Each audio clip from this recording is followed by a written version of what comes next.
So I love the film. I really want to talk though about what you guys think of Rick Sr.'s parenting style. How would you best explain that parenting style? Not ideal. I want that as my father. Really? He does his best capability of being a father for him. He really does try to look out for Rick and Dawn, but it's just he doesn't have the material.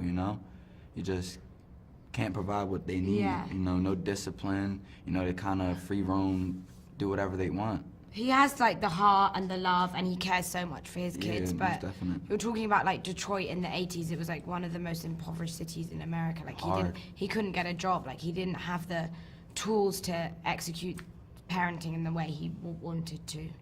But the heart was there. Now you play Wepo Rick, so you have a lot of stuff on the page already about what's happening. But he had to kind of create his swagger a little bit. Like, did you emulate anyone? Do you think of anyone? Like in today's terms, maybe you were like, I'm gonna walk up like Drake. I'm gonna do this. Like, what was your thought? I always try to be myself. I was gonna say he was emulating himself. I was always myself. Always a comedy guy. Always open, cracking jokes, even in the middle of the scene. Yeah. I mess up. Crack a joke real quick, but it was really fun. I got to be myself and people accepted me for me. Now, did you get a chance to actually talk with? Yeah, right. Did you go to the jail and meet him? Oh no, see, I was underage. I was 16 at the time, and you had to be 18. So we talked a lot on the phone, over the phone. What was your first question to him?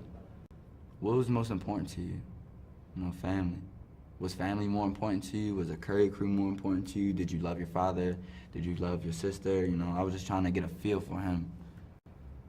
Now, how did you find the 1980s Detroit accent by way of, I guess, London and everything? It was really, really difficult. It was one of the most difficult accents I've ever had to do. And I actually, after trying a lot with an accent coach, the easiest way for me to crack it was by getting Richie to record every single one of my lines.